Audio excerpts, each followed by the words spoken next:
The wizard's advice was good, so again they started in the direction of the low mountain, on the crest of which the wicker castle had been built. They had been gradually advancing uphill, so now the elevation seemed to them more like a round knoll than a mountaintop. However, the sides of the knoll were sloping and covered with green grass, so there was a stiff climb before them yet. Undaunted, they plodded on and had almost reached the knoll when they suddenly observed that it was surrounded by a circle of flame. At first, the flames barely rose above the ground, but presently they grew higher and higher until a circle of flaming tongues of fire, taller than any of their heads, quite surrounded the hill on which the wicker castle stood. When they approached the flames, the heat was so intense that it drove them back again. "This will never do for me," exclaimed the Patchwork Girl. "I catch fire very easily." "It won't do for me either," grumbled the Sawhorse, prancing to the rear. "I also strongly object to fire," said the Bear King, following the Sawhorse to a safe distance and hugging the little pink bear with his paws. "I suppose the foolish shoemaker imagines these blazes will stop us," remarked the wizard with a smile of scorn for Ugu.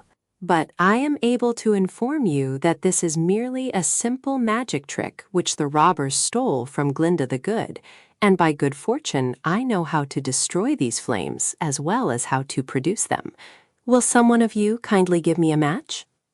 You may be sure the girls carried no matches, nor did the Frogman or any of the animals.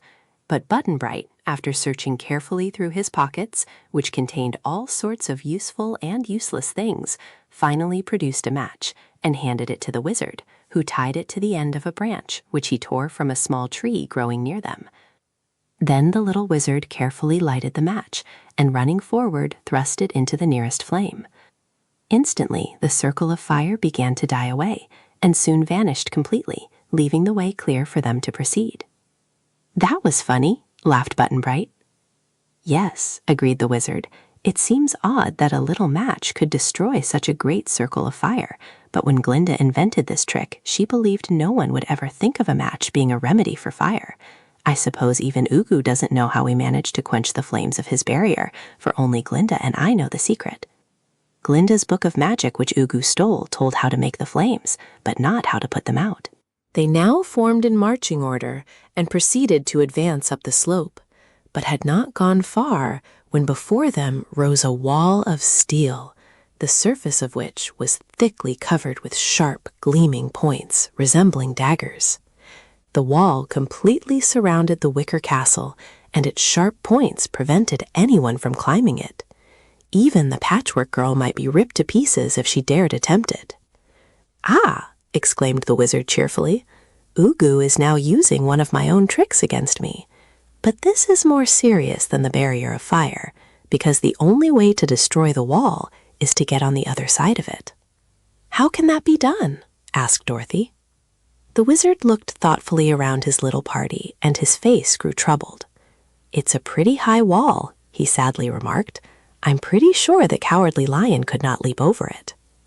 "I'm sure of that too," said the lion with a shudder of fear. "If I foolishly tried such a leap, I would be caught on those dreadful spikes." "I think I could do it, sir," said the Frogman with a bow to the wizard. "It is an uphill jump as well as being a high jump, but I'm considered something of a jumper by my friends in the Yip country, and I believe a good strong leap will carry me to the other side." "I'm sure it would," agreed the Cookie Cook. "Leaping, you know, is a frog-like accomplishment," continued the Frogman modestly. "But please tell me what I am to do when I reach the other side of the wall." "You're a brave creature," said the wizard admiringly. "Has anyone a pin?"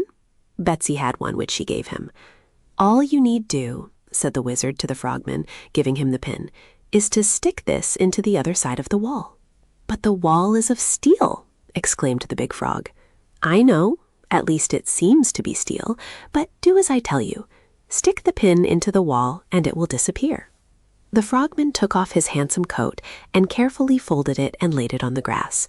Then he removed his hat and laid it together with his gold-headed cane beside the coat. He then went back away and made 3 powerful leaps in rapid succession. The first 2 leaps took him to the wall, and the 3rd leap carried him well over it, to the amazement of all. For a short time he disappeared from their view, but when he had obeyed the wizard's injunction and had thrust the pin into the wall, the huge barrier vanished and showed them the form of the frogman, who now went to where his coat lay and put it on again. "We thank you very much," said the delighted wizard. "That was the most wonderful leap I ever saw, and it has saved us from defeat by our enemy. Let us now hurry on to the castle before Ugu the shoemaker thinks up some other means to stop us." "We must have surprised him so far," declared Dorothy. "Yes, indeed. The fellow knows a lot of magic, all of our tricks and some of his own," replied the wizard. "So if he is half as clever as he ought to be, we shall have trouble with him yet."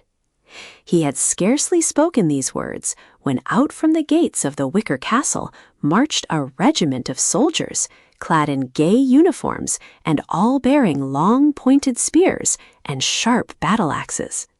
These soldiers were girls, and the uniforms were short skirts of yellow and black satin, golden shoes, bands of gold across their foreheads, and necklaces of glittering jewels. Their jackets were scarlet, braided with silver cords. There were hundreds of these girl soldiers, and they were more terrible than beautiful, being strong and fierce in appearance. They formed a circle all around the castle and faced outward, their spears pointed toward the invaders, and their battle-axes held over their shoulders, ready to strike. Of course, our friends halted at once, for they had not expected this dreadful array of soldiery. The wizard seemed puzzled, and his companions exchanged discouraged looks. "I'd no idea Ugu had such an army as that," said Dorothy. "The castle doesn't look big enough to hold them all." "It isn't," declared the wizard. "But they all marched out of it." "They seem to, but I don't believe it is a real army at all." "If Ugu the shoemaker had so many people living with him, I'm sure the Czarover of Herku would have mentioned the fact to us." "They're only girls," laughed Scraps. "Girls are the fiercest soldiers of all," declared the Frogman.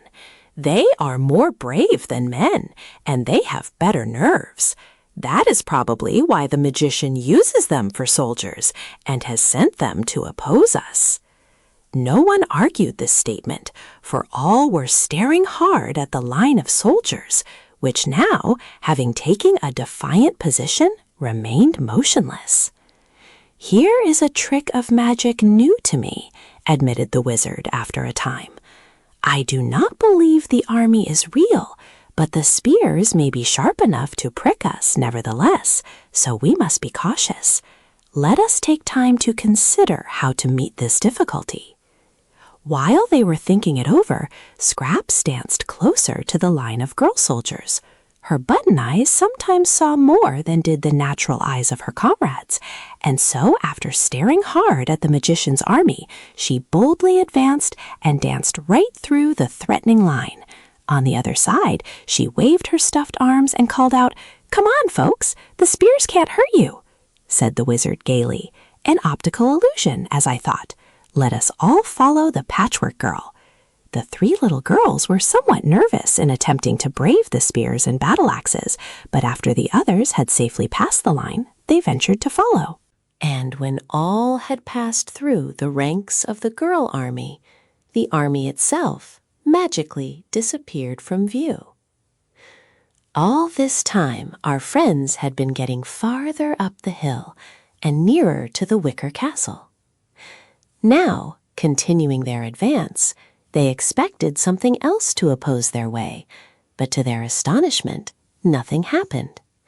And presently they arrived at the wicker gates, which stood wide open, and boldly entered the domain of Ugu the shoemaker.